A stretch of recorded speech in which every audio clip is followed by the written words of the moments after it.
नमस्कार दोस्तों, decode exam में आप सभी का स्वागत है।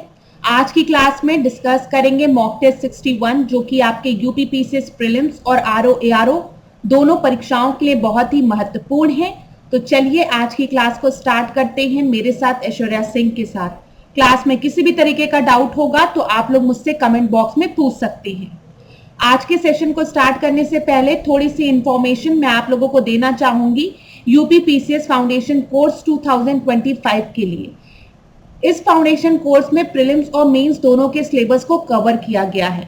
जब मैं प्रीलिम्स की बात कर रही हूं तो यहाँ पर आपका जीएस पेपर के साथ साथ CSAT plus current affair included है और मेंस में आपके जीएस पेपर के साथ साथ एसए और हिंदी पेपर भी इंक्लूडेड है। क्लास अगर इस फाउंडेशन कोर्स से रिलेटेड आपको कोई भी इंफॉर्मेशन चाहिए तो नीचे आपको व्हाट्सएप नंबर दिया है, इस पर आप कांटेक्ट कर सकती हैं। डिकोड एग्जाम आप लोगों के लिए दो अन्य कोर्सेज लेकर आया है। एक यूपीपीसीएस प्रीलिम्स 2025 टेस्ट सीरीज जिसमें आप लोगों को 12,000 से ज्यादा प्रश्न मिल जाएंगे। दूसरी जो है वो यूपीपीसीएस मुख्य परीक्षा उत्तर लेखन क्रैश कोर्स कार्यक्रम है। इन दोनों में से अगर किसी भी कोर्स के रिगार्डिंग आपको कोई भी इंफॉर्मेशन चाहिए तो नीचे कॉन्टैक्ट नंबर दिया है, इस पर आप कॉन्टैक्ट कर सकते हैं। चलिए आज की क्लास का हम अपना पहला प्रश्न देखते हैं। पहला प्रश्न है, बांग्लादेश में गंगा को किस नाम से जाना जाता है? तो यहाँ पर पद्मा, गंगा, दामोदर, मेघना दिया गया है। तो यहाँ पर ध्यान दीजिएगा 1, 2, 3, 4 में से जो आपका सही उत्तर है वो है पद्मा। ठीक है, तो इस प्रश्न का आपका सही उत्तर है पद्मा। हम इस चीज को थोड़ा सा समझते हैं। यहाँ पर देखिए ये बांग्लादेश का मैप है, इधर हमारा भारत है, आपको मैप में दिख रहा होगा। ये इंडिया है, ये बांग्लादेश है। ठीक है, बांग्लादेश में जब गंगा प्रवेश करती है तो इनका नाम बदलकर क्या हो जाता है? इधर देखिए ये हमारे भारत से बांग्लादेश में गंगा प्रवेश कर रही हैं और यहां पर गंगा को किस नाम से जाना जाता है? पद्मा नाम से जाना जाता है। ठीक है, इसके बाद अगर हम ध्यान से देखेंगे तो पद्मा नदी बांग्लादेश में ही एक अन्य नदी जिसको कि हम ब्रह्मपुत्र नदी के नाम से जानते हैं और बांग्लादेश में हम इसको जमुना नदी के नाम से जानते हैं। ये दोनों एक साथ आकर मिल जाती हैं और फिर आगे मेघना नाम से बढ़ती हैं और बे ऑफ बंगाल में गिर जाती हैं। यहां पर ध्यान दीजिएगा। तो पेपर में आपके प्रश्न इस तरीके से बन सकता है कि बांग्लादेश में हम गंगा नदी को किस नाम से जानते हैं? तो पद्मा नाम से जानते हैं। इसी तरीके से बांग्लादेश में अगर हम ब्रह्मपुत्र नदी की बात करेंगे तो इसे हम किस नाम से जानते हैं? जमुना नदी के नाम से जानते हैं। और गंगा और जमुना एक साथ जब मिलती हैं तो यहां पर मेघना नदी इनको नाम दिया जाता है और ये मेघना नदी के नाम से ये बे ऑफ बंगाल में जाकर गिर जाती है। ठीक है, Ganga is also known as Padma in the Bangladesh. The Padma river joined by the Jamuna river, the largest tributary of Brahmaputra river, and then the two join and form the मेघना रिवर, जो कि मैंने आपको बता दिया। चलिए अगले प्रश्न को हम देखते हैं। इस प्रश्न में मैं थोड़ा सा समय आपको दूंगी क्योंकि यहां पर कुछ बहुत ही इंपॉर्टेंट पॉइंट्स हम लोग डिस्कस करने वाले हैं एनवायरमेंट एंड इकोलॉजी से रिलेटेड। तो अगर आपको वीडियो को पॉज करना है तो आप वीडियो को पॉज भी कर सकते हैं। ध्यान दीजिएगा, निम्नलिखित में से कौन सा तब होता है जब कोई जीव अपने शरीर की उपापचय क्षमता से अधिक तीव्र गति से रसायनों को अवशोषित करता है? इंग्लिश में भी एक बार पढ़ते हैं। Which of the following occurs when an organism absorb the chemical at faster rate than the metabolic capacity of their body? तो यहां पर आपका सही उत्तर क्या होगा बताइए? बायो ऑगमेंटेशन होगा, बायो मैग्निफिकेशन होगा, बायो एक्यूमुलेशन होगा या फिर बायो डिग्रेडेशन होगा? यहां पर केमिकल को एब्जॉर्ब करने की बात की गई है कि absorb the chemical at faster rate than the metabolic capacity of their body. तो बताइए यहां पर आपका सही उत्तर क्या होगा? बायो ऑगमेंटेशन, जैव संवर्धन, जैव अवधरण, जैव संचय मतलब बायो एक्यूमुलेशन और जैव क्षय बायो डिग्रेडेशन। तो यहां पर क्लास आपका जो सही उत्तर है वो है बायो एक्यूमुलेशन। थर्ड आपका सही उत्तर है। वैसे पहले के टेस्ट में मैंने आपसे डिस्कस किया है कि बायो एक्यूमुलेशन और बायो मैग्निफिकेशन क्या होता है, लेकिन आज की क्लास में मैं फिर एक बार आपको बायो एक्यूमुलेशन और बायो मैग्निफिकेशन समझाने जा रही हूं। तो ध्यानपूर्वक समझिएगा, इस पिक्चर के माध्यम से आपको क्लियर हो जाएगा। देखिए बायो एक्यूमुलेशन क्या है? यहां पर जो सबसे इंपॉर्टेंट चीज है वो है टाइम।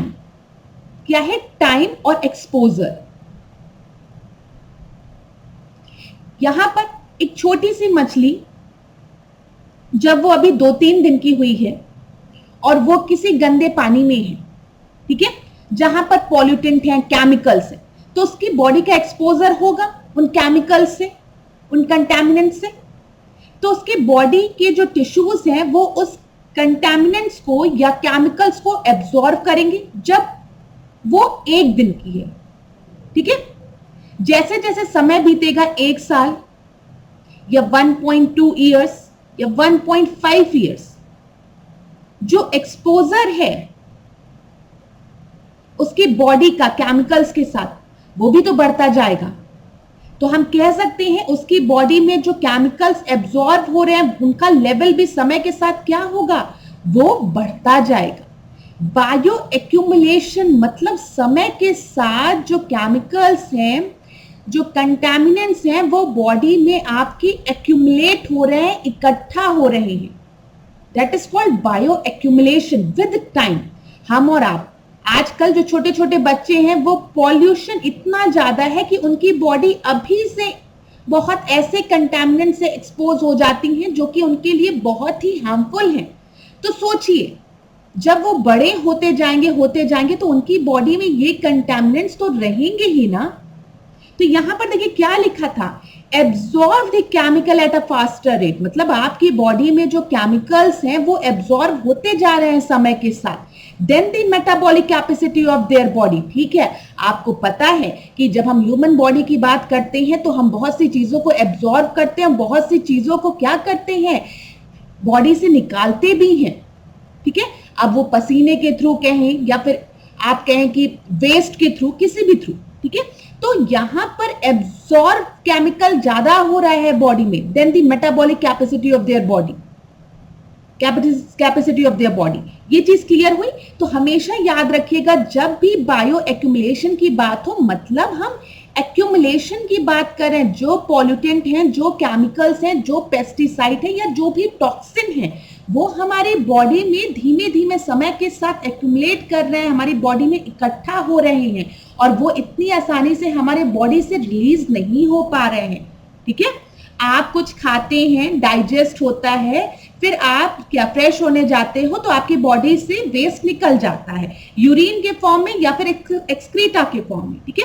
यहां पर लेकिन ये जो टॉक्सिन है, जो केमिकल्स है, वो आपकी बॉडी से रिलीज नहीं हो पा रहे हैं, वो धीमे धीमे आपकी बॉडी में इकट्ठा हो रहे हैं विद टाइम। ये याद रखिएगा। बायोमैग्निफिकेशन क्या होता है, जब भी बायोमैग्निफिकेशन की बात करते हैं we talk about food chain. ध्यान रखिएगा यहां पर हम खाद्य श्रृंखला की बात करते हैं। जैसे ये कुछ ग्रासेस हैं, इस ग्रासेस पे आपने ले जाकर क्या छिड़क दिया, पेस्टिसाइड्स को छिड़क दिया, ठीक है। तो अब आप सोचिए हर ग्रास के ऊपर एक पेस्टिसाइड, एक ग्राम का पेस्टिसाइड या कुछ भी ऐसे एग्जाम्पल के लिए 1 यूनिट पेस्टिसाइड छिड़का हुआ है। अब इस ग्रासेस को एक ग्रास ऊपर खा रहा है, तो ग्रास ऊपर जो है वो खाली एक घास को तो खा के उसका पेट भरेगा नहीं, तो वो एक साथ 2 घास को खाएगा या 3 घास को खाएगा। तो 3 घासेस पे जो 3 ग्रासेस हैं उस पर जो पेस्टिसाइड है वो सारे पेस्टिसाइड इस ग्रास ऊपर के अंदर जाएंगे जब वो 3 घास को खाएगा। और जब ये चिड़िया इस ग्रास ऊपर को खाएगी तो वो एक ही ग्रास ऊपर को तो खाएगी नहीं, वो 1, 2, 3 ग्रास ऊपर को खाएगी। तो यही जो इनके बॉडी में जो आपके पेस्टिसाइड थे, टॉक्सिन थे, वो चिड़िया के पेट में जाएंगे ना। अब जब बड़ी ईगल इन 2 चिड़िया को खाएगी तो यही टॉक्सिन आपके और मल्टीप्लाई हो जाएंगे ईगल के पेट में। तो आप यहां पर देखिए, बस मैं आपको एक चीज समझाना चाहती हूं, पहले की क्लासेस में भी मैंने आपको बताया था कि जब भी हम बायो एक्यूमुलेशन की बात करेंगे हम हमेशा समय की बात करेंगे, ठीक है। जैसे आज आपका जन्म हुआ, आज आप पॉल्यूशन में है, एक्सपोजर है, तो आपके बॉडी में कुछ टॉक्सिन्स जाएंगे, ठीक है।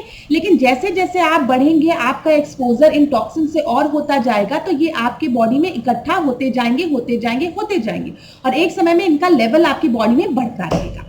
लेकिन जब हम बायोमैग्निफिकेशन की बात करते हैं, यहां पर हम फूड चेन की बात करते हैं। जब भी प्राइमरी प्रोड्यूसर्स पे कोई भी पेस्टिसाइड छिड़का जाता है, जैसे अगर हम कहें गेहूं की खेती हो रही है, गेहूं की खेती पर कुछ पेस्टिसाइड छिड़का गया, तो हम कह सकते हैं गेहूं को अगर किसी कीड़े ने खाया तो उसकी बॉडी में थोड़ा सा पेस्टिसाइड रहा, ठीक है। लेकिन उस कीड़े को जब एक मुर्गे ने खाया, ठीक है, तो उसकी बॉडी में उससे ज्यादा टॉक्सिन गया, पेस्टिसाइड गया, ठीक है, और जब उस मुर्गे को आपने खाया तो आपकी बॉडी में वो टॉक्सिन और रिमूव हुआ।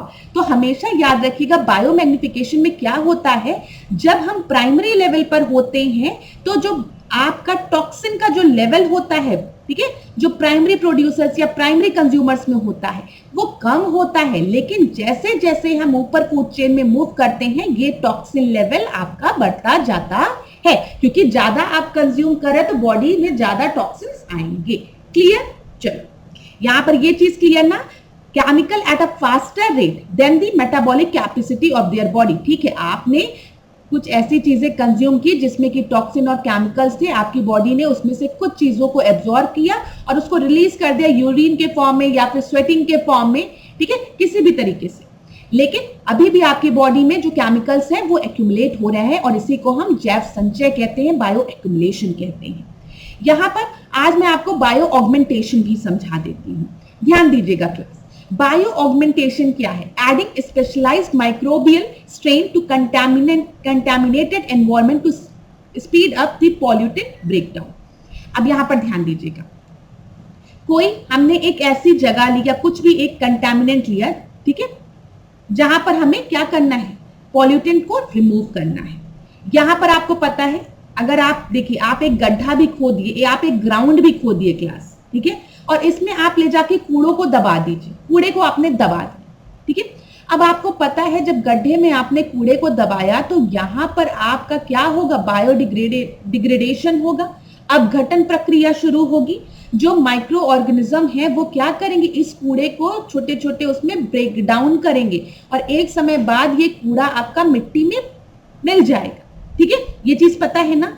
तो कहीं पर भी अगर पॉल्यूशन है, हमारी प्रकृति का ये नेचर है कि अगर हम कोई भी पॉल्यूशन जनरेट कर रहे हैं और एक स्मॉल अमाउंट में, जितना कि वो रिसाइकिल कर पाए उतने अमाउंट में जनरेट कर रहे हैं, तो हमारा जो प्रकृति है, हमारी जो प्रकृति है वो खुद ही उन कूड़े कबाड़े को सबका अपघटन कर देगी, बायोडिग्रेडेशन कर देगी।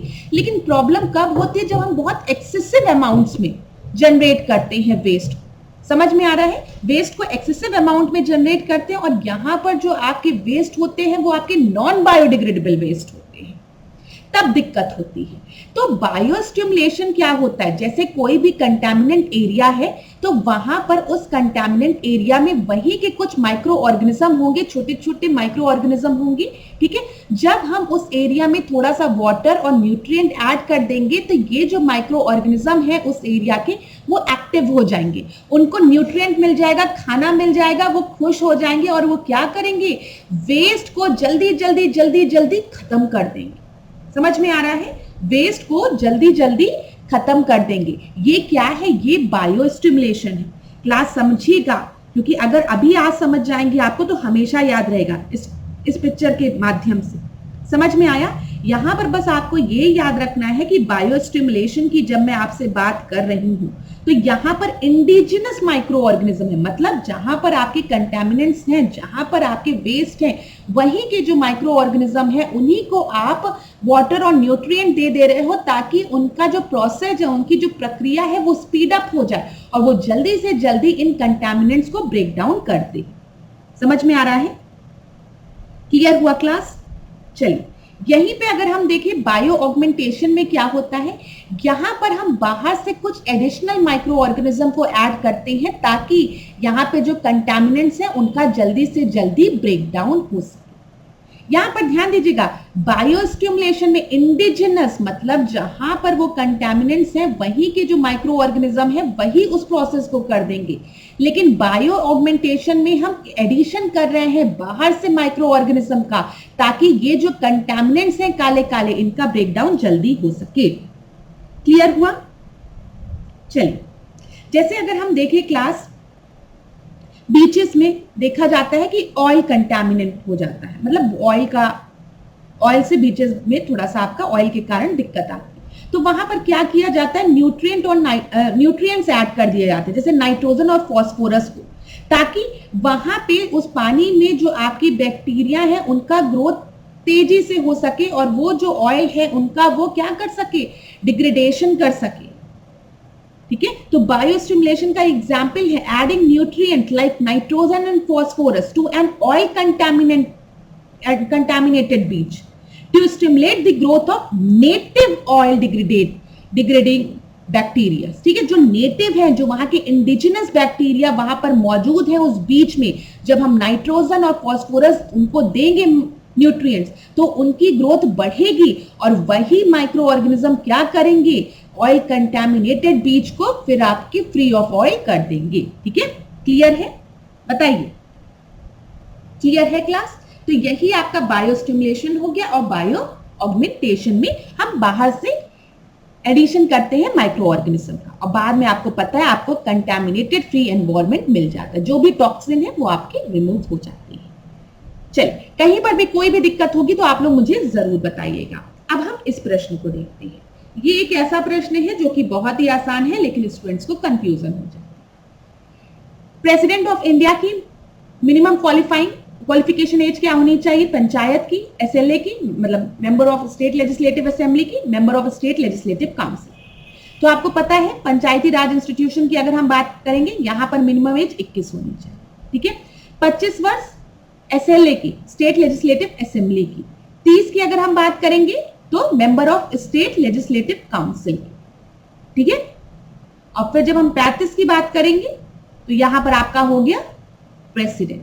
तो आपका सही उत्तर क्या हो जाएगा? 2 3 4 1, 2 3 4 1। अच्छा, वोटिंग एज भारत में कितनी है बताइए? वोटिंग एज कितनी है? 18 वर्ष है, 18 ईयर्स है ना। और आपको पता होना चाहिए 61st कॉन्स्टिट्यूशनल अमेंडमेंट एक्ट 1988 से हमने क्या किया था? अमेंडमेंट किया था, जिसमें कि वोटिंग एज को 21 ईयर्स से रिड्यूस करके 18 वर्ष कर दिया गया था। आपकी परीक्षा में कई बार यह प्रश्न पूछा जाता है कि किस संविधान संशोधन से जो वोटिंग एज थी उसको 21 की जगह 18 कर दिया गया था। तो आप क्या बताएंगे? 61st constitutional amendment act 1988। ठीक है, क्लियर है क्लास? चलिए अगले प्रश्न को देखिए। अगर आपको स्क्रीनशॉट लेना रहा करे तो आप स्क्रीनशॉट भी ले सकते हैं। यहां पर देख लीजिए, ए आपका सही उत्तर था। अच्छा, लोकसभा और राज्यसभा के लिए, लोकसभा के लिए मिनिमम एज कितनी होनी चाहिए बताइए? 25 वर्ष। राज्यसभा के लिए 30 वर्ष। याद रखिएगा, पेपर में यही छोटे छोटे क्वेश्चंस गलत हो जाते हैं। पंचायत सदस्य के लिए 21 वर्ष। ठीक है, राज्य विधानसभा सदस्य के लिए 25 वर्ष। ठीक है, फिर राज्य विधान परिषद के लिए ये लेजिस्लेटिव, स्टेट लेजिस्लेटिव असेंबली है, ये स्टेट लेजिस्लेटिव काउंसिल है। ठीक है, 30 वर्ष। भारत के राष्ट्रपति के लिए 35 वर्ष, लोकसभा के लिए 25 वर्ष, राज्यसभा के लिए 30 वर्ष। ठीक है, और एज लिमिट के बारे में लोकसभा और राज्यसभा की किसमें दिया गया? अनुच्छेद 84 में दिया गया है, याद रखिए। अब अगला प्रश्न देखिए। The famous volcanic mountain Krakatoa is situated in which of the following country? बताइए, काराकाटावा कहां पर सिचुएटेड है? इटली में, इंडोनेशिया में, यूनाइटेड स्टेट ऑफ अमेरिका में, या फिर जापान में? तो यहां पर याद रखिएगा ये आपका सिचुएटेड है इंडोनेशिया। बी आपका सही उत्तर है।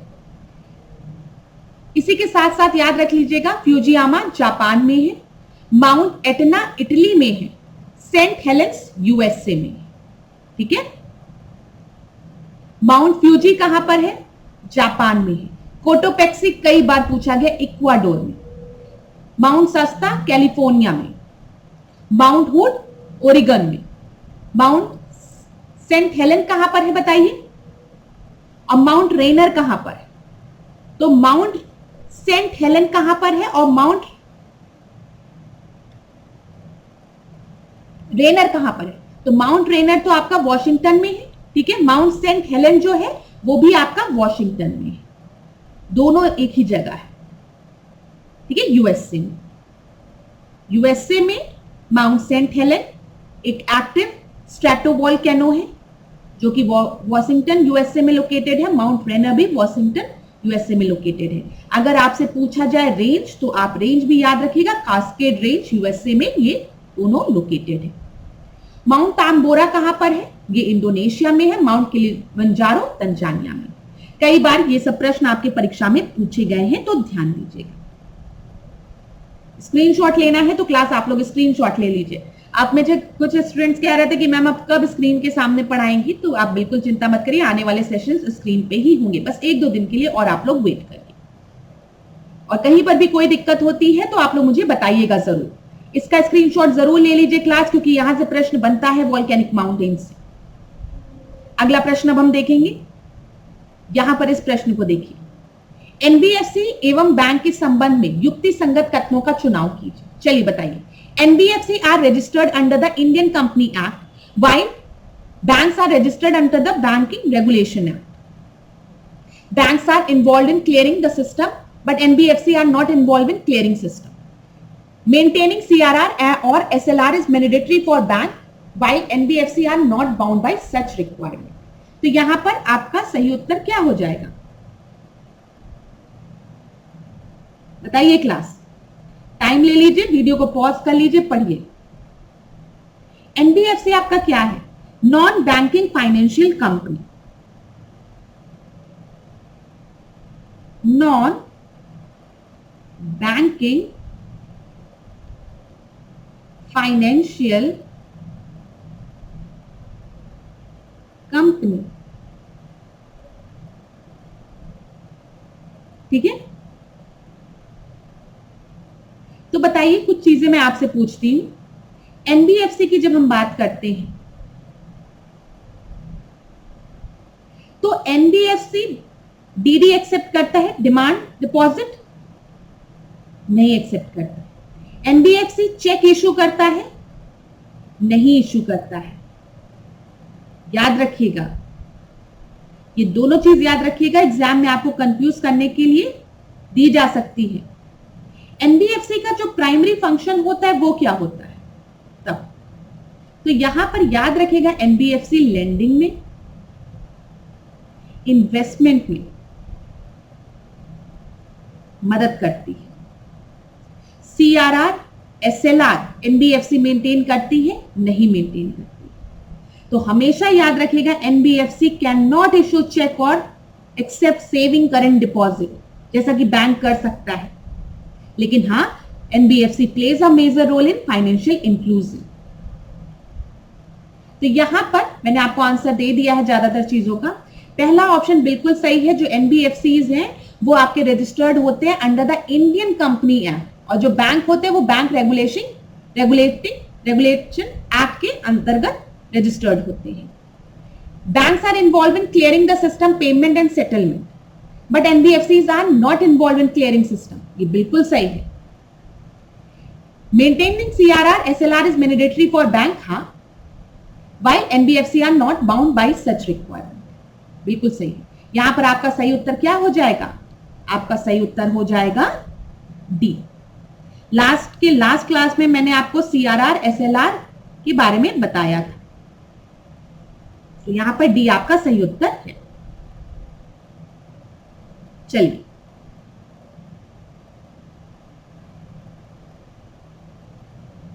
अगला हम देखते हैं। यहां पर Uttar Pradesh council of agriculture research is located at which of the following place. तो याद रखिएगा, उत्तर प्रदेश कृषि अनुसंधान परिषद जो है वो लखनऊ में स्थित है। ठीक है, जिसकी की स्थापना कब हुई थी? 1989 में हुई थी। और इसी तरीके से आपको एक चीज और याद रखनी है, अगर आपसे पूछा जाएगा भारतीय गन्ना शुगर केन अनुसंधान संस्थान कहां पर स्थित है, तो वो भी उत्तर प्रदेश में ही स्थित है, लखनऊ में। ठीक है, तो यहां पे ध्यान दीजिएगा, भारतीय गन्ना अनुसंधान संस्थान की स्थापना 1952 में हुई थी, जो कि कहां स्थित है? लखनऊ में स्थित है। चलिए अगला प्रश्न हम देखते हैं। यहां पर Mahila Samriddhi Yojana, women self empowerment plan, women empire plan, national Poshahar mission. तो महिला समृद्धि योजना आपकी 1993 में आई है, बिल्कुल सही है। विमेन सेल्फ एम्पावरमेंट प्लान 1998 में। महिला साम्राज्य योजना की अगर हम बात करेंगे 1989। नेशनल पोषाहार मिशन प्लान जो है वो 2001 में आया है, ना कि 2003।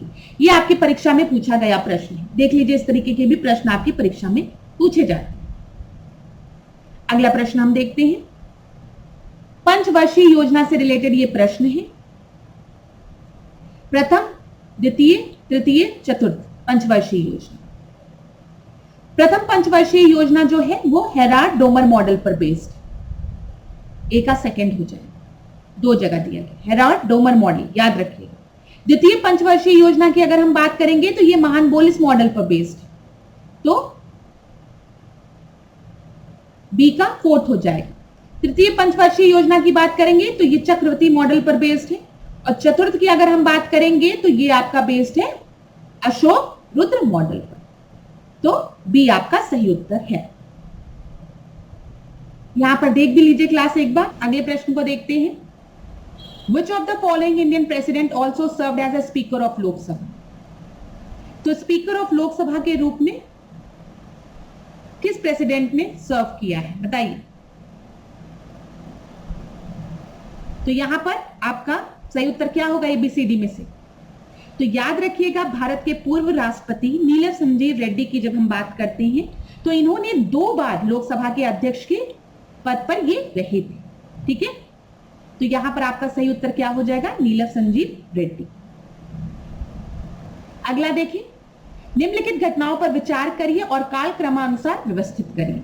तो बताइए, बाल गंगाधर तिलक के बारे में यहां पर दिया गया है। अब मैंने आपको बाल गंगाधर तिलक के बारे में बहुत सी चीजें पहले के क्लासेस में बताई दी है। कर्जन वाइली की हत्या के बारे में दिया गया, खुदीराम बोस की मृत्युदंड के बारे में दिया गया, अब्दुल कलाम आजाद द्वारा अल हिलाल समाचार के बारे में बोला गया। तो अगर आप वीडियो को पॉज करना चाहें तो आप वीडियो को पॉज भी कर सकते हैं थोड़ी देर के लिए। मैंने आपको बताया था कि बाल गंगाधर तिलक की जब बात करते हैं तो हम केसरी और मराठा की बात करते हैं। केसरी जो थी वो आपकी मराठी लैंग्वेज में बाल गंगाधर तिलक द्वारा लिखा जाता था, और जो मराठा था उसको बाल गंगाधर तिलक इंग्लिश में लिखते थे। और केसरी समाचार पत्र का अगर हम प्रारंभ की बात करें तो इसका प्रारंभ 1881 में हुआ था। खुदीराम बोस की मृत्युदंड की अगर हम बात करें तो इनकी मृत्यु 1908 में हुई।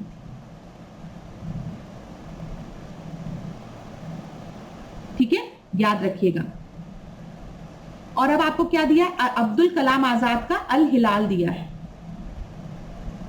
तो अब्दुल कलाम आजाद का जो अल हिलाल था वो 1912 में स्टार्ट हुआ था, और कर्जन वाइली की हत्या 1909 में हुई। तो आप इसको अरेंज करिए तो आपको मिलेगा, सबसे पहले 3 हो जाएगा, फिर 2 हो जाएगा, फिर 1 हो जाएगा, फिर 4। ठीक है, तो यहां पर आपका सही उत्तर ए हो जाएगा। क्लास अगर वीडियो को पॉज करने की आवश्यकता हो तो आप वीडियो को पॉज भी कर सकते हैं। अच्छा, खुदीराम बोस से रिलेटेड कुछ इंपॉर्टेंट चीजें, जैसे ये किस कॉन्स्पिरेसी केस से रिलेटेड थे? तो मुजफ्फरपुर कॉन्स्पिरेसी केस से ना, मुजफ्फरपुर कॉन्स्पिरेसी केस याद रखिएगा यहां पर आप, क्योंकि आपकी परीक्षा में कई बार ये प्रश्न पूछा जाता है कि खुदीराम बोस किस कॉन्स्पिरेसी केस से रिलेटेड थे। तो मुजफ्फरपुर कॉन्स्पिरेसी केस से रिलेटेड थे ये। अगला प्रश्न हम देखते हैं, ये बहुत ही आसान प्रश्न है, साइंस का है। Acid present in vinegar, acidic acid बिल्कुल सही है। Compound present in bone, calcium phosphate बिल्कुल सही है। ठीक है, इसको हम जल्दी जल्दी करते हैं। सोरिंग ऑफ मिल्क, दूध का खट्टा होना लैक्टिक एसिड की वजह से। Acid present in gastric juice, hydrochloric acid सही है। तो यहां पर सी आपका सही उत्तर हो जाएगा, क्योंकि नॉट करेक्टली मैच पूछा। ये अभी हमने 1-2 दिन पहले प्रश्न किया भी था। सॉइल और स्टेट देखते हैं, एलुवियल, ब्लैक, रेड और डेजर्ट। अब बताओ, ब्लैक सॉइल हमें कहां देखने को मिलता है? महाराष्ट्र रीजन में। और ब्लैक सॉइल जो है वो किसकी खेती के लिए फेमस है? कॉटन के ना, कॉटन की खेती के लिए। महाराष्ट्र में आप देखोगे तो आपको बीटी कॉटन बहुत दिखेगा। ठीक है, एलुवियल सॉइल तो हमारे उत्तर प्रदेश में जलोढ़ मृदा की बात की गई है। रेड सॉइल की अगर हम बात करेंगे तो आंध्र प्रदेश में, और डेजर्ट की बात करेंगे तो राजस्थान में। सही उत्तर क्या हो गया? बी आपका सही उत्तर हो गया। अगला देखिए, chief source of hydrogen sulphide pollutant, ये परीक्षा में पूछा गया प्रश्न है। हाइड्रोजन सल्फाइड प्रदूषक का मुख्य स्रोत क्या है? सड़ते हुए वनस्पति एवं पशु पदार्थ, ऑटोमोबाइल, तेल रिफाइनरी, ताप विद्युत संयंत्र। तो यहां पर आपका सही उत्तर क्या होगा? जो हाइड्रोजन सल्फाइड प्रदूषक का मुख्य स्रोत है वो है सड़े हुए वनस्पति एवं पशु पदार्थ। ए आपका बिल्कुल सही उत्तर है। अगला देखते हैं, एक तरफ आपको स्टेट दिया है, दूसरी तरफ आपको हॉट स्प्रिंग दिया है। हिमाचल प्रदेश, उड़ीसा, महाराष्ट्र, गुजरात।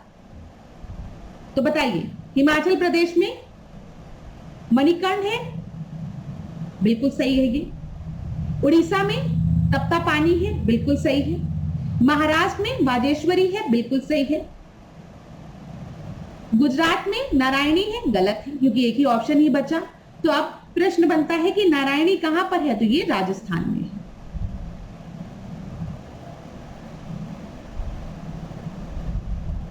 ठीक है क्लास, ये भी आपकी परीक्षा में पूछा गया प्रश्न है, तो देख लीजिए हॉट स्प्रिंग से भी रिलेटेड प्रश्न आपके परीक्षा में पूछे जाते हैं। अगर आपको स्क्रीनशॉट लेना है तो आप स्क्रीनशॉट भी ले सकते हैं। यहां पे याद रखिएगा जो नारायणी है वो राजस्थान में है, ठीक है। यहाँ पे मणिकरण जो है वो हिमाचल प्रदेश में है। यहाँ पे तप्ता पानी की हम बात करेंगे तो वो भी आप याद रखिएगा, ये आपका उड़ीसा में है, ठीक है। वजेश्वरी की हम बात करेंगे तो वो कहां पर है? वो आपका महाराष्ट्र में है। और नारायणी कहां पर है? नारायणी जो है वो राजस्थान में है। अगले प्रश्न को अब हम देखेंगे। इस प्रश्न को देखिए, यहां पर आपको सुमेलित करना है।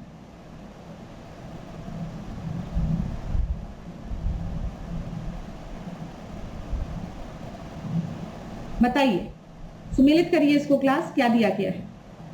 Limestone, copper, bauxite, manganese, cement, electrical good, aeroplane manufacturing, steel.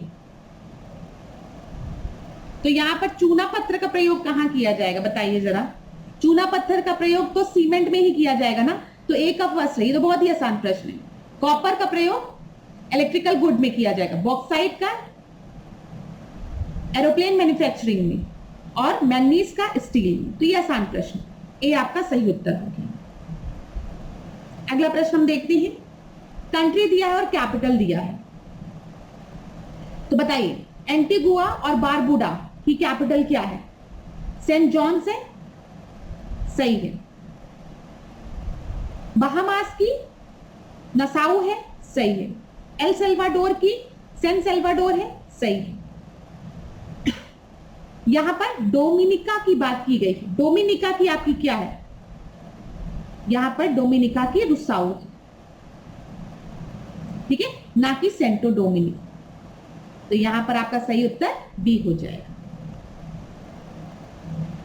अगला प्रश्न देखिए, which one of the following organic acid is abundant in a grapes, tamarind and banana. मतलब इमली की बात की गई है, अंगूर की बात की गई है, केले में आपका कौन सा एसिड प्रेजेंट होता है? तो ये आपका प्रेजेंट होता है टार्टरिक एसिड। इसे परीक्षा में पूछे गया प्रश्न है और आसान प्रश्न है, इसलिए जल्दी जल्दी सॉल्व करते हैं। मैलिक एसिड की बात करेंगे तो ये आपके सेब में प्रेजेंट है, मैलिक एसिड। ऑक्जेलिक एसिड टमाटर में प्रेजेंट है। टार्टरिक एसिड ग्रेप्स में प्रेजेंट है। एस्कॉर्बिक एसिड ऑरेंज में प्रेजेंट है। ब्यूट्रिक एसिड जो है वो बटर में प्रेजेंट है। मेथेनोइक एसिड जो है वो बीज के डंक में प्रेजेंट है, ठीक है। मधुमक्खी के डंक में कौन सा एसिड प्रेजेंट है? मेथेनोइक एसिड प्रेजेंट है। Which of the following vitamin is essential for normal vision? समान दृष्टि के लिए निम्नलिखित में से कौन सा विटामिन आवश्यक होता है? बताइए। फोलिक एसिड, राइबोफ्लेविन, नियासिन या फिर रेटिनॉल। तो ध्यान दीजिएगा, समान दृष्टि के लिए जो इंपॉर्टेंट विटामिन होता है वो विटामिन ए है, और वो कौन सा है? वो रेटिनॉल है। डी आपका सही उत्तर है। यहां पर देख लीजिए, पेपर में कई बार पूछा जाता है फैट सॉल्युबल विटामिन कौन से होते हैं, तो आपके डेका जो है वो फैट सॉल्युबल विटामिन है। जैसे विटामिन ए, जिसको कि हम रेटिनॉल कहते हैं, और रेटिनॉल की कमी से नाइट ब्लाइंडनेस होती है। याद रखिएगा, पेपर में आपको कंफ्यूज किया जाता है कि विटामिन ए की कमी से कलर ब्लाइंडनेस होती है, नहीं, वो हेरिडिटरी होती है। विटामिन ए की कमी से नाइट ब्लाइंडनेस होती है। फिर विटामिन ई, ठीक है, विटामिन डी, जैसे ऑस्टियोपोरोसिस, विटामिन डी की कमी से ऑस्टियोपोरोसिस हो जाता है, फ्रैक्चर हो जाता है, रिकेट्स होता है, बोन आपकी डेंसिटी कम हो जाती है। विटामिन के जो है वो ब्लड क्लॉटिंग के लिए मदद करता है। तो ये याद रखिएगा, ये सारे आपके फैट सॉल्युबल विटामिन हैं। वाटर सॉल्युबल विटामिन में आपका विटामिन बी और सी आता है, और B1 आपको पता है थायमीन होता है, ठीक है, जिसकी कमी से बेरी होता है, ठीक है। राइबोफ्लेविन B2 है, नियासिन B3 है, जिसकी कमी से पेलेग्रा होता है, परीक्षा में कई बार पूछा गया है। एक काम करिए क्लास, आप इसका स्क्रीनशॉट ले लीजिए, क्योंकि आपकी परीक्षा में यहां से प्रश्न बनते ही बनते हैं, तो फिर अगर कभी बने तो आप आसानी से उस प्रश्न को कर लें। चलिए आगे बढ़ते हैं।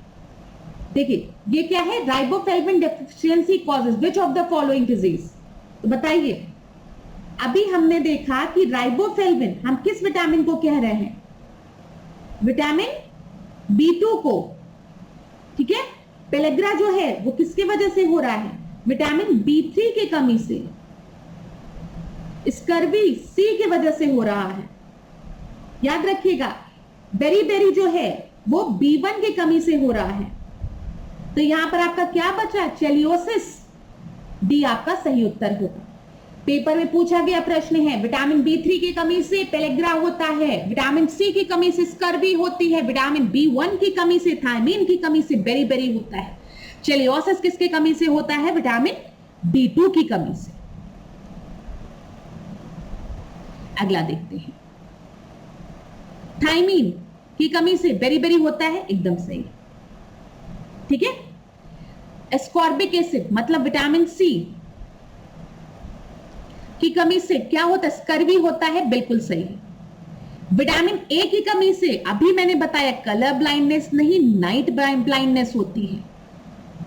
परीक्षा में पूछा गया प्रश्न है, यहां पर कौन सा इनकरेक्टली मैच्ड है, तो सी आपका इनकरेक्टली मैच्ड है। विटामिन के की कमी से ब्लड क्लॉटिंग होती है। तो ए बी सी डी में से आपका सही उत्तर क्या है, सी है। विटामिन ए की कमी से नाइट ब्लाइंडनेस होती है, ना कि colour blindness. Peeling of onion causes tear as onion releases. प्याज जब काटी जाती है तो उस समय देखते ना आप लोग, आंसू गिरते हैं। तो वो किसके वजह से गिरते हैं बताइए, तो ये गिरते हैं सल्फेनिक एसिड की वजह से, ठीक है। अगला देखिए, acid rain is caused due to the air pollution by, ये आपकी परीक्षा में पूछा गया है। हाँ, अब पूछने का तरीका अलग है, वो इस तरीके से नहीं पूछा गया कि acid rain is caused due to the air pollution by ABCD। उसमें दिया गया एसिड रेन जो है उसका एक मुख्य कारण कार्बन डाइऑक्साइड और कार्बन मोनोऑक्साइड भी है। लेकिन आप हमेशा याद रखिएगा, जब भी एसिड रेन होगी क्लास, तो यहां पर आपका सॉक्स या नॉक्स रिस्पॉन्सिबल होगा। क्यों? क्योंकि जब सॉक्स आपका वाटर के मतलब कांटेक्ट में आएगा, सल्फर डाइऑक्साइड या सल्फर का कोई ऑक्साइड, तो वो H2SO4 फॉर्म करेगा जो कि एक एसिड है, और ये आपका बूंदों के फॉर्म में प्रेसिपिटेट करेगा, बारिश होगी। इसी तरीके से नॉक्स जब H2O के साथ रिएक्ट करेगा तो वो आपका HNO3 फॉर्म करेगा, वो भी पानी के फॉर्म में, बारिश के फॉर्म में जब पृथ्वी पर गिरेगा तो हम उसे एसिड रेन कहेंगे। तो यहां पर नाइट्रस ऑक्साइड और सल्फर डाइऑक्साइड ही खाली रिस्पॉन्सिबल होते, carbon dioxide, carbon monoxide, methane, किसी की भी कोई रिस्पॉन्सिबिलिटी नहीं होती। क्योंकि एसिड रेन है, मतलब जो रेन है उसका आपका वो एसिडिक है नेचर में, ठीक है। और यहां पे सल्फ्यूरिक एसिड और नाइट्रिक एसिड की बात होती है। अगला हम देखते हैं, Which one of the following solution of electrolyte is used in car battery? तो बताइए, कार बैटरी में किसका यूज किया जाता है, sodium sulphate, nitric acid, sulphuric acid या फिर पोटेशियम नाइट्रेट। तो यहां पर कार बैटरी में सल्फ्यूरिक एसिड का प्रयोग किया जाता है, सी आपका सही उत्तर है। ये प्रश्न हम कर चुके हैं, इसलिए रिपीट नहीं कर रहे हैं। Which of the following is mainly responsible for blood coagulation in human being?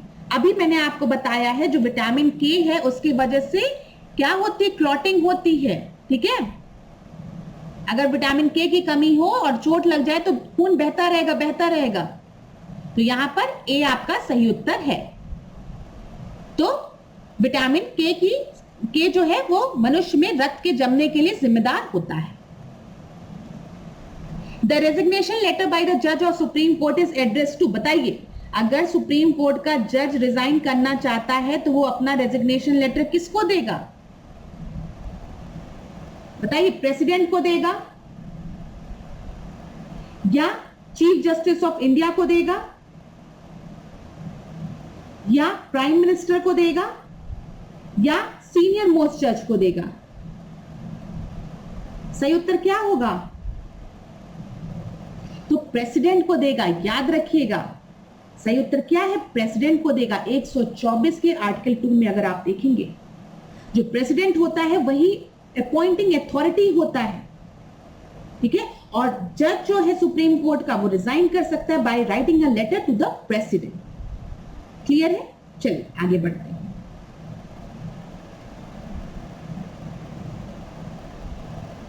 ध्यान से देखिएगा प्रश्न को, क्या दिया गया है। The president is a part of parliament. A bill passed by 2 houses of parliament cannot become a law without the assent of president. बताइए यहां पर आपका सही उत्तर क्या हो जाएगा? प्रेसिडेंट जो है वो पार्ट ऑफ पार्लियामेंट है। बताइए, प्रेसिडेंट क्या पार्ट ऑफ पार्लियामेंट है? या हम बोलते हैं लोकसभा, राज्यसभा और प्रेसिडेंट? यही छोटे छोटे क्वेश्चन जब आप एग्जामिनेशन हॉल में बैठे रहते हो ना तो आप इसमें कंफ्यूज होने लगते हैं। क्या प्रेसिडेंट, मुझे बताओ, किसी भी हाउस का मेंबर है? लोकसभा या राज्यसभा का मेंबर है? नहीं है ना। पार्लियामेंट की जब हम बात करते हैं तो पार्लियामेंट में आपके 2 हाउसेज हैं, लोकसभा, राज्यसभा। लेकिन प्रेसिडेंट ना लोकसभा का मेंबर है ना राज्यसभा का मेंबर है, याद रखिएगा। लेकिन अब ध्यान से सुनिएगा क्लास, जो मैं आपको बताने जा रही हूं, इसीलिए मैंने आपको कंफ्यूज किया। जब हम पार्लियामेंट की बात करते हैं, ध्यान दीजिएगा, आर्टिकल 79 को, जो मैंने बोला है, फिर से सुनिए, आर्टिकल 79 को, उसमें क्या बोला गया है कि इंडियन कॉन्स्टिट्यूशन में आर्टिकल 79 में पार्लियामेंट में आपके प्रेसिडेंट होते हैं, राज्यसभा होता है और लोकसभा होता है। ठीक है, प्रेसिडेंट ना लोकसभा का मेंबर है ना राज्यसभा का मेंबर है। लेकिन जब हम पार्लियामेंट की बात करते हैं तो पार्लियामेंट के आपके मुख्यतः 3 ऑर्गन है, प्रेसिडेंट, राज्यसभा, लोकसभा।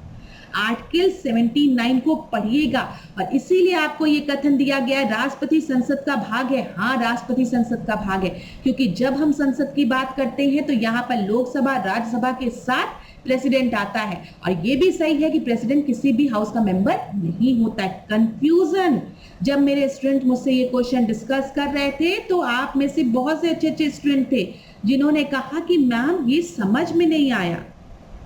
ठीक है, और उनको जब आर्टिकल 79, मैंने कहा कि एक बार आप लोग आर्टिकल 79 पढ़िए, तब उनको समझ में आया कि पार्लियामेंट की जब हम बात करते हैं तो पार्लियामेंट में हम क्या कहते हैं कि प्रेसिडेंट एंड 2 हाउसेस की हम बात करते हैं।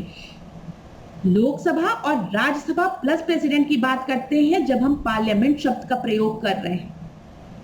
ठीक है, article 79 specifies that the parliament shall consist of president and the 2 houses, Lok Sabha and the Rajya Sabha. याद रखिएगा, कभी भी मत कंफ्यूज होइएगा। अब दूसरे उसको देखते हैं।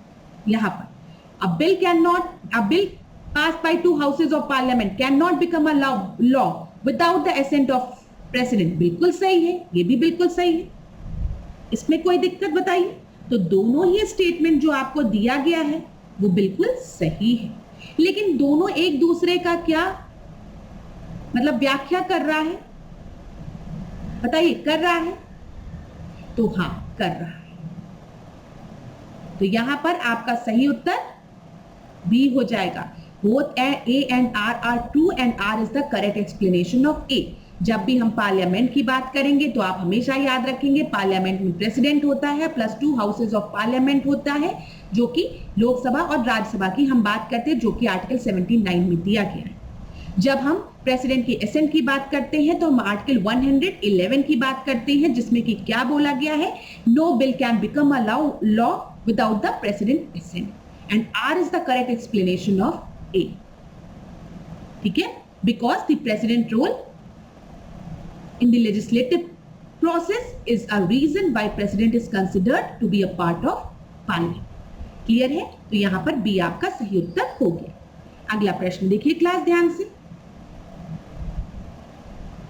से देखिए क्या दिया गया है। भारत के राष्ट्रपति के विशेष अभिभाषण के संदर्भ में निम्नलिखित में से कौन से कथन आपके सही हैं, आपको बताना है। President addressed the joint meeting of both the houses of parliament at the commencement of the first session after each general election of the house of the first session. The president in his address informed the parliament of the causes of its summon। बताइए यहाँ आपका सही उत्तर क्या हो जाएगा। पढ़िए, हिंदी में भी पढ़िए। प्रश्न बड़ा है तो मैं आपको एडवाइस करूंगी हिंदी इंग्लिश दोनों में आप पढ़िए, फिर उत्तर दीजिए। एग्जाम में कभी भी बहुत डिफिकल्ट प्रश्न नहीं पूछा जाता है क्लास, लेकिन छोटी छोटी चीजें आप मिस्टेक में गलत कराते हैं और उसी से आप रेस में बाहर हो जाते हैं। तो बताइए, पहला स्टेटमेंट आपका सही है कि गलत?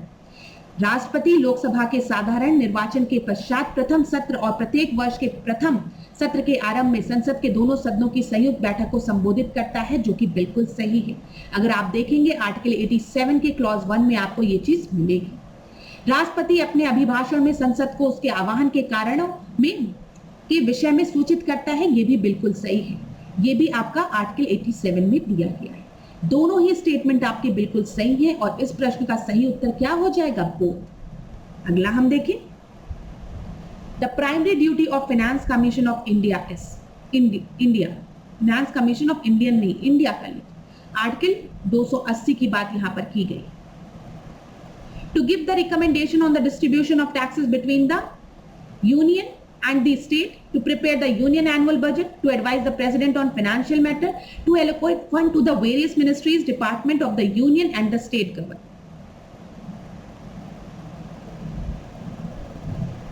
तो बताइए यहां पर आपका सही उत्तर क्या हो जाएगा?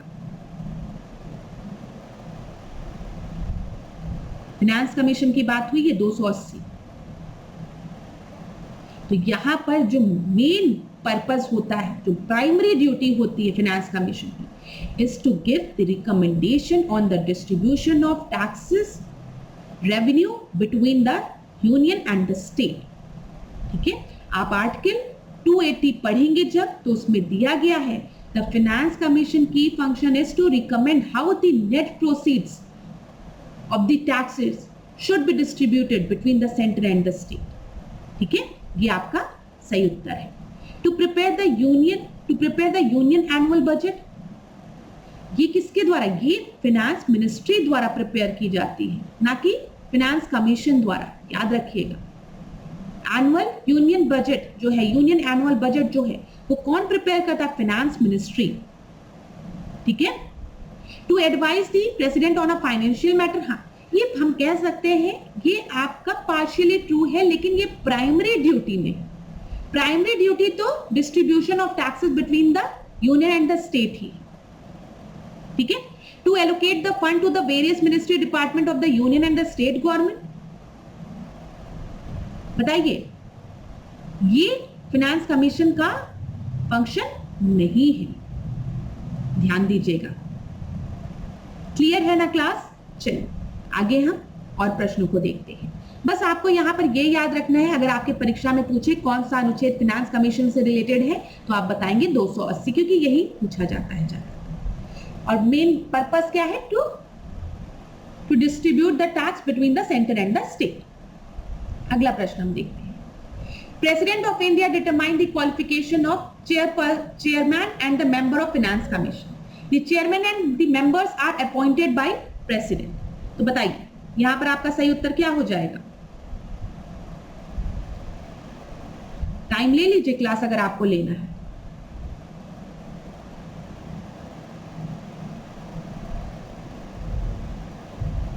बताइए, president of India determine the qualification of chairman and the member of finance commission.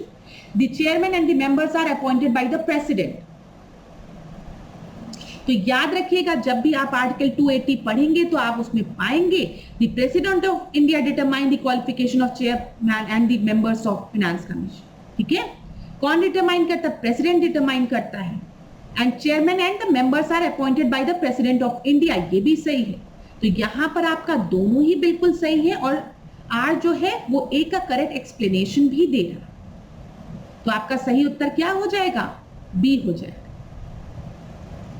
अब देखिए, भारत के उच्चतम न्यायालय में न्यायाधीशों की संख्या में वृद्धि कौन करता है? संसद करता है। सर्वोच्च न्यायालय के न्यायाधीश अगर अपने पद को त्यागना चाहते हैं, अभी हमने देखा कि सर्वोच्च न्यायालय के जो न्यायाधीश है अगर वो अपने पद से इस्तीफा देना चाहते हैं तो वो किसको त्याग पत्र लिखते हैं? राष्ट्रपति को लिखते हैं। ठीक है, सर्वोच्च न्यायालय के न्यायाधीश डैश के बाद भारत के राष्ट्रपति द्वारा हटाए जा सकते हैं। संसद में महाभियोग प्रस्ताव पारित होने के बाद सर्वोच्च न्यायालय के न्यायाधीशों की जो सेवानिवृत्ति आयु है वो कितनी है? 65 वर्ष है। और अगर हाई कोर्ट की बात करेंगे तो 62 वर्ष। उच्चतम न्यायालय के न्यायाधीशों का वेतन निर्धारण कौन करता है? संसद करता है। अगला प्रश्न हम देखते हैं, दिल्ली में प्रथम अफगान राज्य की स्थापना किसके द्वारा की गई थी? आसान प्रश्न है। तो बहलोल लोदी द्वारा की गई। अफगान की बात की गई। बहलोल लोदी दिल्ली में प्रथम अफगान राज्य के संस्थापक थे। वह अफगानिस्तान के गिलजाई कबीले की महत्वपूर्ण शाखो खेल में पैदा हुए थे। बहलोल शाह गाजी की उपाधि से दिल्ली के सिंहासन पर बैठे थे। बहलोल अपने सरदारों को मसनद ए आली कहकर पुकारते थे और वह अफगान सरदारों को अपने समक्ष मानता था। वह अपने सरदारों के खड़े रहने पर खुद भी खड़ा रहता था। नेत्रदान में नेत्र का कौन सा भाग दान में दिया जाता है? बताइए। तो यहां पर ABCD में से आपका सही उत्तर क्या होगा? तो यहां पर ध्यान दीजिए, नेत्रदान में जो कॉर्निया है उसको दान में दिया जाता है। डी आपका सही उत्तर है। निम्नलिखित प्रमुख यूरोपीय कंपनियों में से किसकी स्थापना सबसे पहले हुई? पुर्तगाली ईस्ट इंडियन कंपनी की, फ्रांसीसी ईस्ट इंडियन कंपनी की, ब्रिटिश ईस्ट इंडियन कंपनी की या फिर डेनिश ईस्ट इंडियन कंपनी? तो आपको पता है सबसे पहले पुर्तगाल आए थे और सबसे पहले पुर्तगाली ईस्ट इंडियन कंपनी की स्थापना हुई। पुर्तगाली भारत में कब आए थे? 1948 में आए थे। वास्को डी गामा जेमोरिन के समय में आया था, याद रखिए। ठीक है, यहां पर देख लीजिए, पुर्तगाली ईस्ट इंडियन कंपनी की स्थापना 1498 में हुई है। ब्रिटिश ईस्ट इंडियन कंपनी की स्थापना 1600 में हुई है। डच ईस्ट इंडियन कंपनी की 1602 में, डेनिश 1616 में। ठीक है, फ्रांसीसी की बात करेंगे 1664 में और स्वीडिश ईस्ट इंडियन कंपनी की बात करेंगे तो 1731 में। अगला प्रश्न, गदर पार्टी के संदर्भ में निम्नलिखित कथनों पर विचार कीजिए।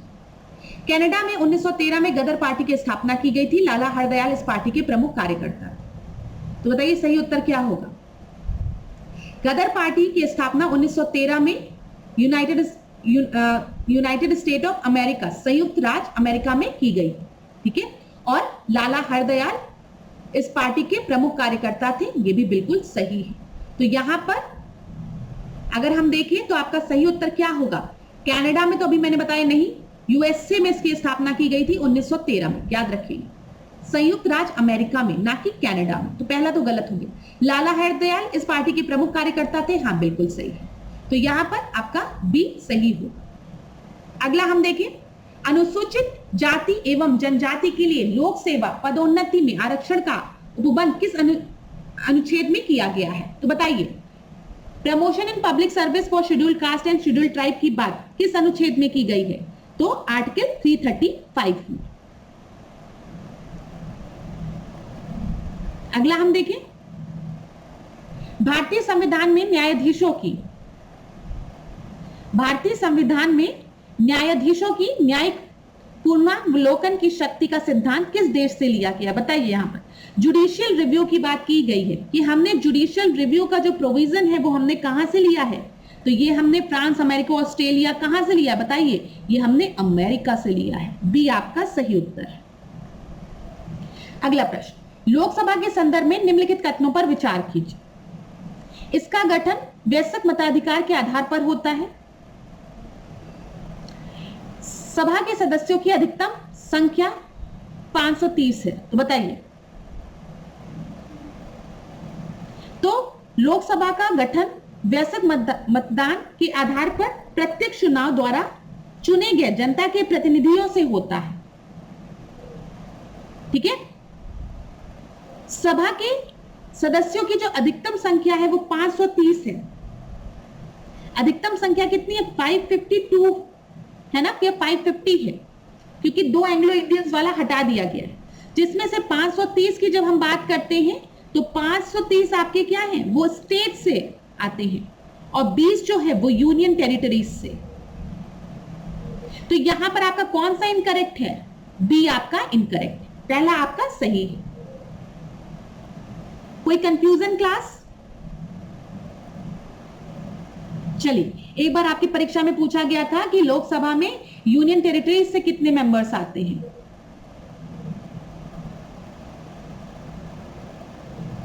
तो 20 याद रखिएगा।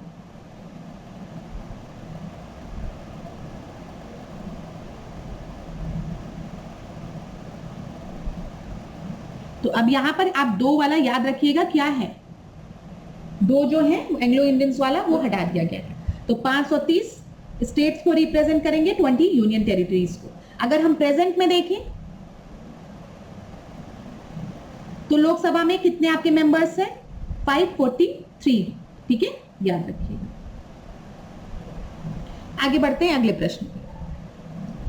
केंद्रीय संसद में सम्मिलित है, अभी हमने देखा पार्लियामेंट की जब हम बात करेंगे तो राष्ट्रपति, राज्यसभा, लोकसभा तीनों होंगे। डी आपका सही उत्तर है।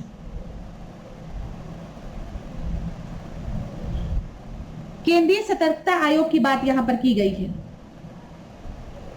केंद्रीय सतर्कता आयोग के संदर्भ में निम्नलिखित कथनों पर विचार करना है।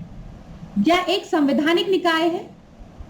बताइए, कॉन्स्टिट्यूशनल निकाय है? किसी आर्टिकल में आपने सेंट्रल विजिलेंस कमीशन के बारे में पढ़ा है? नहीं, गलत है। फिर इसके बाद यह गृह मंत्रालय के अंतर्गत आता है। इसकी स्थापना के संथानम समिति की सिफारिश पर की गई थी। ये बिल्कुल सही। यहां पर आपका सही उत्तर जो है वो सी हो जाएगा। याद रखिएगा, सीवीसी का गठन 1964 में के संथानम कमेटी के रिकमेंडेशन में हुआ था और उसे संसद द्वारा अधिनियमित केंद्रीय सतर्कता आयोग अधिनियम 2003 के तहत दर्जा प्रदान किया गया था। और सीवीसी आपके किसी भी मंत्रालय या विभाग के अधीन नहीं है। ये याद रखिएगा, ये किसी भी मंत्रालय या विभाग के अंतर्गत नहीं आता है। तो इस वजह से आपका सही उत्तर सी हो जाएगा। अगला प्रश्न हम देखते हैं। निम्नलिखित कथनों पर विचार कीजिए। संविधान सभा के गठन का विचार सर्वप्रथम जवाहरलाल नेहरू ने रखा था। मूल रूप से भारतीय संविधान में कुल 395 अनुच्छेद थे। आपको बताना है उपयुक्त में से कौन से कथन आपकी सही है। तो संविधान सभा के गठन का सर्वप्रथम विचार अगर हम देखेंगे तो 1934 में जवाहरलाल नेहरू द्वारा नहीं, एमएन रॉय द्वारा रखा गया था। तो पहला स्टेटमेंट तो आपका गलत हो गया। दूसरा स्टेटमेंट अगर हम देखें तो मूल रूप से अगर हम मूल संविधान में अगर हम देखेंगे तो कितने अनुच्छेद थे? 395 अनुच्छेद थे। ये सही है। तो यहां पर बी आपका सही है, पहला आपका गलत है। किस वाद में सर्वोच्च न्यायालय ने संघवाद को भारतीय संविधान की मूल संरचना का हिस्सा माना? बताइए। Supreme Court considered federalism as an integral part of Indian constitution. किसमें? शंकरी प्रसाद केस में, गोलकनाथ केस में, केशवानंद भारती केस में, या फिर एसआर मुंबई केस में? तो याद रखिएगा, जो एसआर मुंबई केस था 1994 में, उसमें उच्चतम न्यायालय ने 9 न्यायाधीशों की पीठ ने संघवाद को भारतीय संविधान की मूल संरचना का, बेसिक स्ट्रक्चर का पार्ट माना था। इसमें कहा गया था कि 7वीं अनुसूची में हम डिवीजन ऑफ पावर की बात करते हैं ना, कि division of power between the union list and state list and concurrent list की हम बात करते हैं, तो इसमें कहा गया था कि 7वीं अनुसूची में ना तो विधायी प्रविष्टियां हैं और ना ही संघ द्वारा राजकोषीय नियंत्रण जो संविधान के एकात्मक होने का निर्णायक है। चलिए इस प्रश्न को अब हम देखते हैं। शिमला सम्मेलन का संदर्भ निम्नलिखित कथनों पर विचार कीजिए। इसका आयोजन बेबल प्रस्ताव पर विचार विमर्श हेतु किया गया था। इसमें कांग्रेस के प्रतिनिधि के रूप में गांधी जी ने भाग लिया था। तो यहां पर आपका सही उत्तर क्या होगा? देखिए, बेबल प्रस्ताव पर विचार विमर्श करने हेतु अगर हम देखें तो 25 यहां पर ध्यान दीजिएगा, 25 जून 1945 को शिमला सम्मेलन का आयोजन किया गया था, जो कि बिल्कुल सही है। लेकिन जो दूसरा स्टेटमेंट दिया है कि इसमें कांग्रेस के प्रतिनिधि के रूप में गांधी जी ने भाग लिया था, यह गलत है। शिमला सम्मेलन में कांग्रेस के प्रतिनिधि के रूप में मौलाना अब्दुल कलाम ने पार्टिसिपेट किया था, ना कि गांधी जी ने। तो आपका सही उत्तर क्या हो जाएगा? केवल 1। अगला देखिए, who among the following is not a leader of गरम दल? बताइए, गरम दल के लीडर कौन कौन थे? बाल, पाल, लाल। तो लाला लाजपत राय, विपिन चंद्र पाल और बाल गंगाधर तिलक, ठीक है। और अरविंद घोष भी थे। मुख्यतः तो बाल, पाल, लाल ये थे, अरविंद घोष भी थे, ये याद रखिएगा। लेकिन दादा भाई नरोजी नहीं थे, जिनको कि हम ग्रैंड ओल्ड मैन भी कहते हैं। The poverty and un British rule in India, ये सब किसके द्वारा लिखी गई है? दादा भाई नरोजी द्वारा। ईस्ट इंडियन एसोसिएशन की स्थापना किसने की है? दादा भाई नरोजी ने की है। दादा भाई नरोजी ने इंडियन नेशनल कांग्रेस की अध्यक्षता 3 बार की थी, याद रखिएगा। 1906 वाला जो सेशन है बंगाल के विभाजन के बाद वाला, उसकी अध्यक्षता दादा भाई नरोजी द्वारा की गई है। अगला हम देखते हैं, प्रथम गोलमेज सम्मेलन के संदर्भ में निम्नलिखित कथनों पर विचार करना है। यह ऐसी पहली वार्ता थी जिसमें ब्रिटिश शासकों द्वारा भारतीयों को बराबर का दर्जा दिया गया था। इस सम्मेलन में कांग्रेस के प्रतिनिधि के रूप में गांधी जी ने भाग लिया था। तो प्रथम गोलमेज सम्मेलन की बात की गई है। फर्स्ट राउंड टेबल कॉन्फ्रेंस में तो इंडियन नेशनल कांग्रेस ने पार्टिसिपेट ही नहीं किया था। सेकेंड राउंड टेबल कॉन्फ्रेंस में महात्मा गांधी इंडियन नेशनल कांग्रेस को रिप्रेजेंट करने गए थे, फर्स्ट में नहीं गए थे, ठीक है। यहां पर अगर हम देखें तो आपका दूसरा तो एकदम गलत है।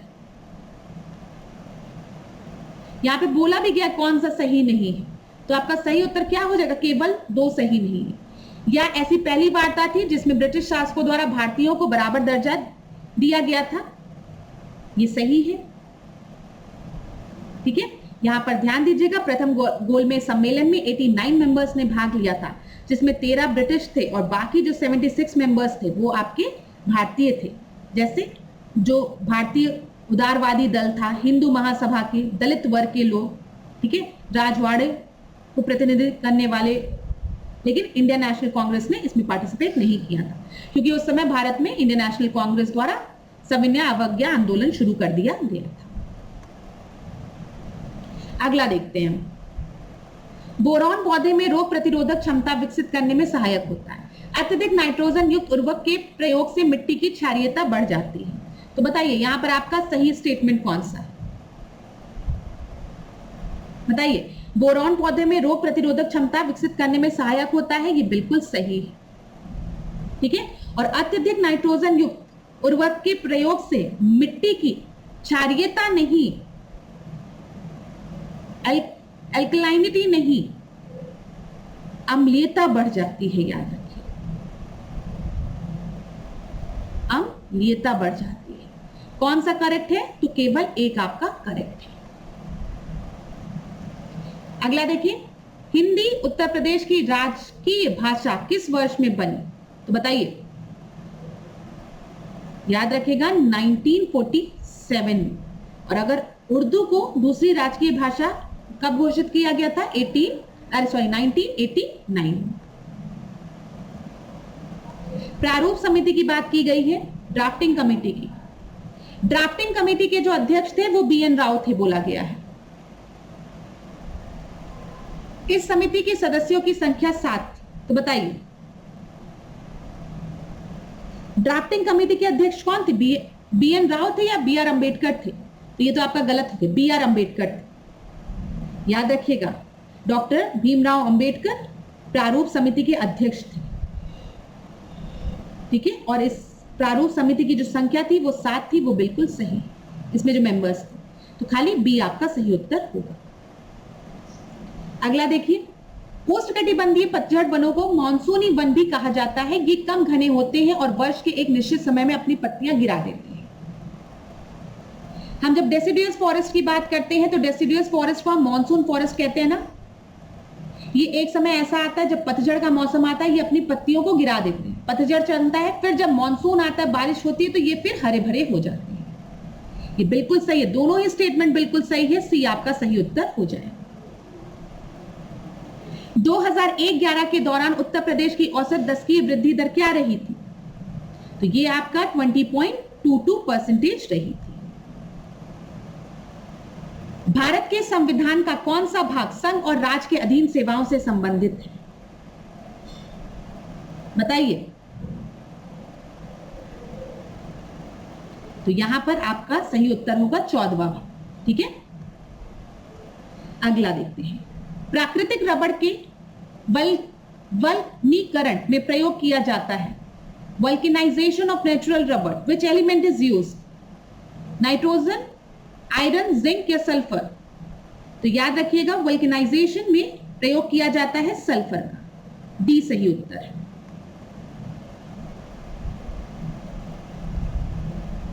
अंतरराज्यीय परिषद की बात की गई है यहां पर, इंटरस्टेट काउंसिल की। इंटरस्टेट काउंसिल, इसका गठन प्रधानमंत्री करता है या एक संवैधानिक निकाय है? आपको पता है इंटरस्टेट काउंसिल की बात हम आर्टिकल 263 में करते हैं, तो ये कॉन्स्टिट्यूशनल बॉडी है, बिल्कुल सही है। लेकिन इसका गठन कौन करता है? प्राइम मिनिस्टर नहीं, इसका गठन प्रेसिडेंट द्वारा किया जाता है, याद रखिएगा। तो यहां पर आपका सही उत्तर क्या होगा? केवल बी। अभी आसान प्रश्न है ये सब। संसद की संयुक्त बैठक का प्रावधान किस अनुच्छेद में दिया गया? बताइए। 108 में। डायरेक्ट प्रश्न है।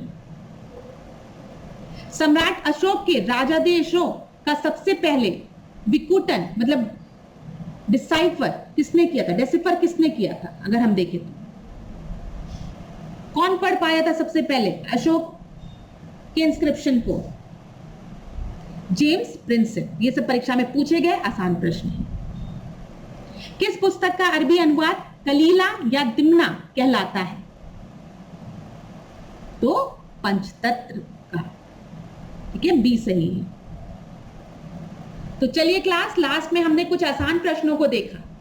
लास्ट क्लास में कुछ प्रश्न आपके रिपीट हो रहे थे, तो देखिए क्लास रिवीजन में ना कुछ प्रश्न आपके रिपीट होंगे, उसकी चिंता आप लोग मत करिए। जो प्रश्न रिपीट होते हैं उसमें मैं खुद उतना एक्सप्लेन नहीं करती, उसको मैं जल्दी जल्दी आप लोगों को करवा देती हूँ।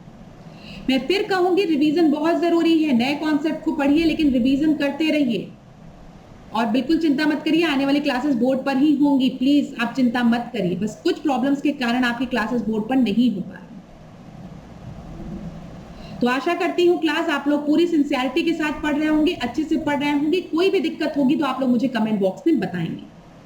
नेक्स्ट क्लास में हम मिलेंगे नए प्रश्नों के साथ, कुछ रिपीटेड प्रश्नों के साथ, कुछ पास्ट ईयर के क्वेश्चंस के साथ, ताकि आपका पास्ट ईयर के क्वेश्चंस का भी आपको आइडिया लगे, प्लस नए प्रश्नों का भी आइडिया लगे, प्लस कुछ रिपीटेड क्वेश्चंस को हम लोग रिवाइज भी कर पाए। तो इसी के साथ आज के सेशन को एंड करते हैं। लास्ट में जाते जाते कहूंगी कि अपने पे विश्वास रखिएगा, अपने ईश्वर पर विश्वास रखिएगा, अपने प्रति वफादार रहिए, जीवन में सब बहुत ही अच्छा हो। धन्यवाद क्लास। इसी तरीके से मेरे साथ ऐश्वर्या सिंह के साथ डिकोड एग्जाम के साथ बने रहिए। आपका दिन मंगलमय हो। खूब पढ़िए, खूब आगे बढ़िए। Thank you.